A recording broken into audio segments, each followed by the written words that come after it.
This session is about selling strategically. We'll talk about 5 principles for successful relationships between buyers and sellers. We'll also discuss different sales strategies, the importance of quoting a final price during the design process, helping the customer own the design, delivery commitments, and collecting a monetary deposit. Here are my 5 principles for successful buyer-seller relationships. Mutual respect. The buyer and seller both earn respect from each other through courtesy and fair consideration of each other's ideas and concerns. It's true that respect can be one-sided in some relationships, but the buyer and seller should realize that mutual respect increases the chances of success for both parties, especially in the long term. Careful communication. We communicate by listening and talking. When listening, of course it's important to hear and understand the words, but there's more. Listen for voice inflections and observe facial expressions and body language. These signals help to clarify and verify the speaker's message. When speaking, enunciate clearly and confidently. Use voice inflections, facial expressions, and body language to verify and amplify your words. Integrity. This is about honesty, sincerity, and trustworthiness. Demonstrate these traits clearly to others and promote them in buyer-seller relationships. Nobody likes to deal with someone who's dishonest or insincere, but sometimes that becomes necessary. Anyway, it's fair to expect honesty and sincerity, which would greatly increase the chances of a successful business relationship. Realistic expectations. Both the buyer and the seller need to realize the limitations of their relationship and expect only what may be reasonably anticipated. For example, the buyer should expect that custom framing would take some time and should not demand an impossible delivery date. The framer should expect that the customer would benefit from the details about the proposed framing features and benefits and provide those explanations in realistic terms. For example, it would be unrealistic to say that ultraviolet filtering glass stops fading, but that's a common misunderstanding among consumers. Even though the most harmful invisible ultraviolet radiation can be almost completely blocked, that would not be perfect protection. It's important for the glass to transmit as much visible light as possible, since that's what brings an image to our eyes. But visible light is also radiation. It's also harmful, and the framer should explain that realistically. A positive approach. This could be called active optimism. That is, think positively and speak positively too. For instance, the seller could say, "This image is going to fade quickly if you don't buy UV filtering glass. You don't want that to happen, do you?" Such a negative comment might lead the buyer to wonder if he ought to frame this item in the first place. Instead, the seller could say, "UV filtering glass reduces the harm of light exposure as much as possible, and I'm sure you'll agree that's good." And to that, the buyer nods affirmatively. The positive approach takes some practice, but try to always phrase your statements and questions to elicit positive responses. It's a strange quirk of psychology that when a person repeatedly decides to say yes, he's more likely to say yes again.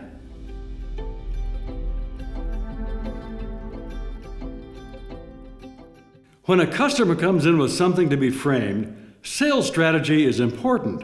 In order to work with the customer most effectively and earn the best order, framers are often taught to present what they perceive to be their best and most elaborate framing designs first, and then modify the design as the customer demands. This conversation usually ends up with a simpler design and a lower price because, as the range of framing materials has grown and the fancy components have become more expensive, the best framing designs could have much higher prices than a particular customer would be willing to pay.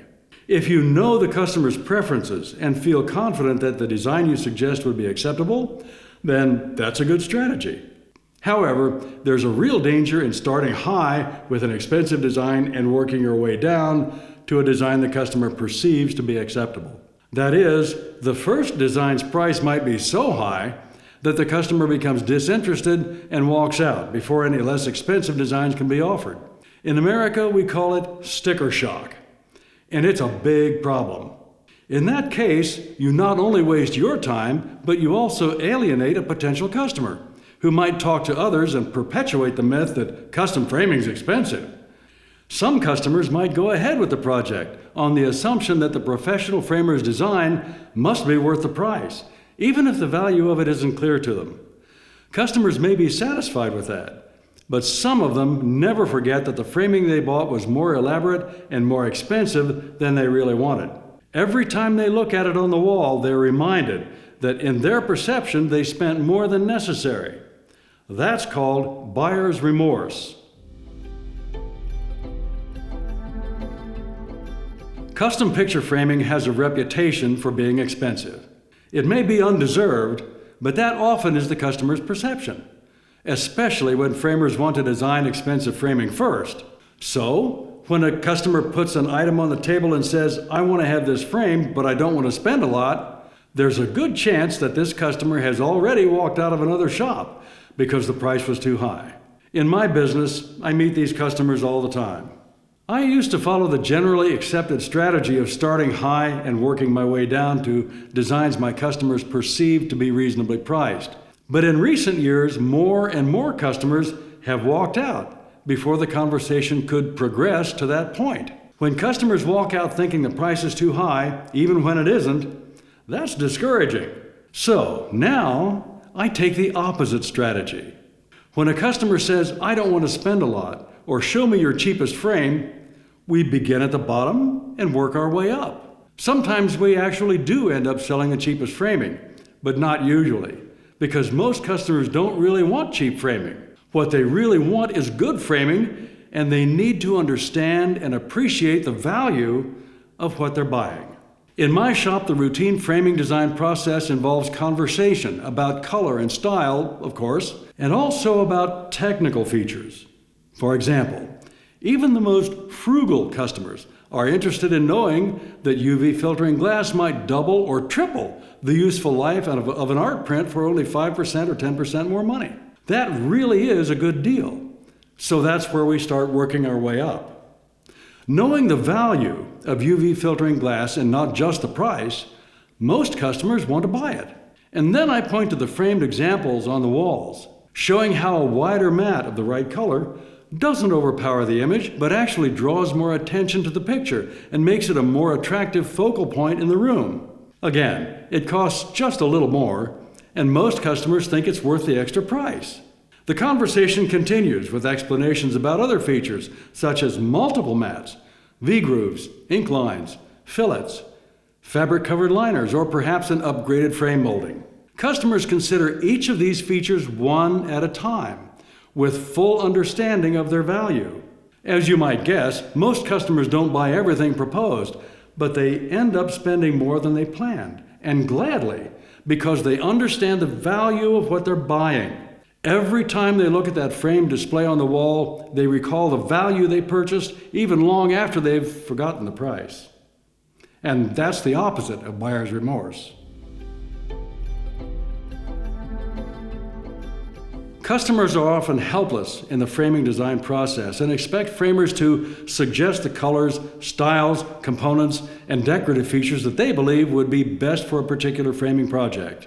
And since professional framers work in this realm all the time, customers usually accept the recommendations. When the framing design proceeds this way, the customer may agree, but the framer created the design entirely, so it belongs to the framer. So what happens if the customer takes home the framing, hangs it on the wall, and realizes the matte color clashes with the sofa, or the style is all wrong for the room?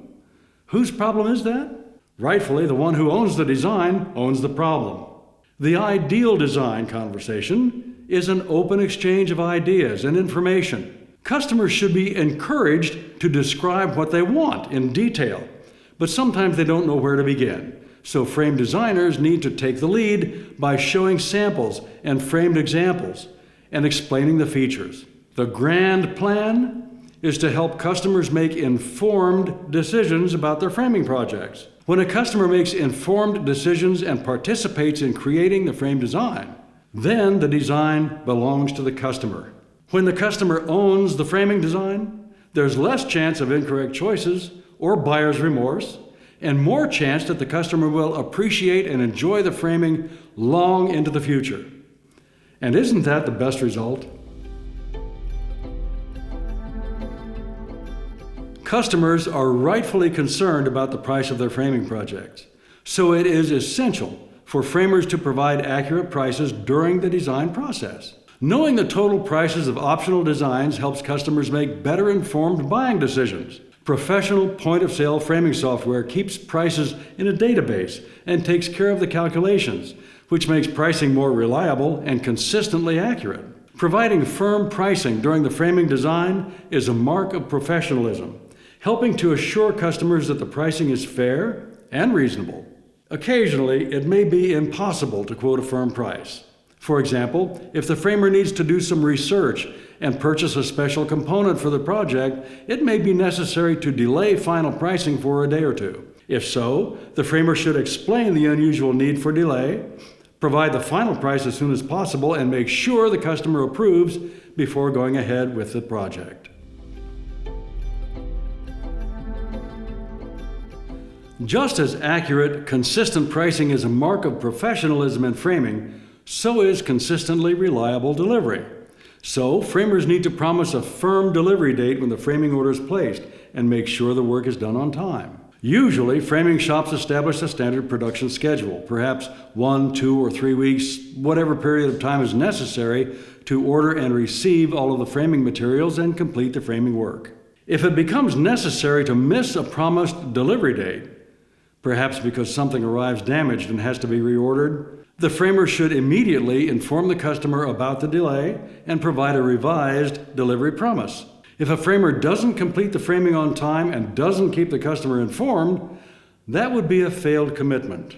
And of course, as soon as the framing work is completed, the customer should be notified to pick it up and pay the remaining balance of money.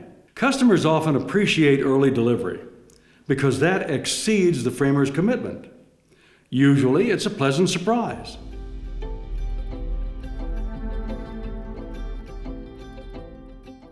Custom framing is a one-of-a-kind work. Once the molding, mat, glass, and other components are cut, those parts are committed to the order. That commitment of materials is essential for the framer, and a commitment of money is essential for the customer. Certainly, most customers would come back to pick up and pay for the framing they order, but requiring a monetary deposit when the order is placed serves 3 specific purposes. 1, the deposit represents the customer's financial commitment to the order and provides some assurance that the finished framing will be picked up and the balance paid when the job is done. 2, it signals approval for the framing design. A customer who's not sure about the framing design might hesitate to pay a deposit, and that uncertainty would need to be resolved before production begins. 3, the deposit provides some financial relief for the framer, helping cash flow and profitability. A deposit of 50% is fair and reasonable for custom framing, and it generally covers the cost of materials and part of the labor for a typical framing job. Selling strategically is about tailoring the selling process to fit the needs and wants of customers and framers alike. The 5 principles of buyer-seller relationships are given in the context of framing design conversation, but these same principles apply just as well in all personal relationships. It's essential for sellers to understand what motivates and satisfies buyers. Sometimes you should start high and work your way down, and other times you should start low and work your way up. You need to be proficient in both strategies and make the right choice with each customer. And at every opportunity, help your customers own their framing designs. Sometimes our customers voice objections, and we need to deal with them positively. That's what our next video is about.